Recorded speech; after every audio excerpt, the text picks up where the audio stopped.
احكيكم عليه يعني. ابن عمي قرابتي صار نائب، يابا نروح عليه ما سوينا هاي، يقول والله الايد الوحده ما تصفج. يابا العد عليش احنا انتخبنا، قلنا ما تقدر تصفج من مقطوعه ايدك ما تصفج. اي نائب قدم خدمه الوطنه، الناس لها اللي دوره دورتين ثلاثه بيهم والله العظيم 3 دورات، وما قدم، ما ذبح له دجاجه، ما قدم الاقرب الناس له، ما قدم خدمه لابنه. 3 دورات. اي هذا شلون تنتخبه مره اخرى؟ انت شو ما تستحي ترشح مره ثانيه؟ انت ايش سويت؟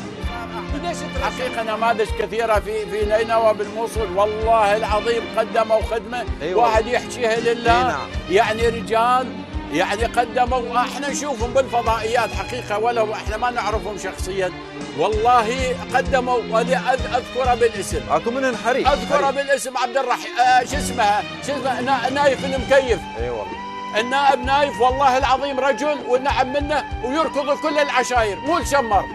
اي مواطن يجيه والله يركض قدامه. هذا النموذج الصحيح. انا اشهد والله. اي والله.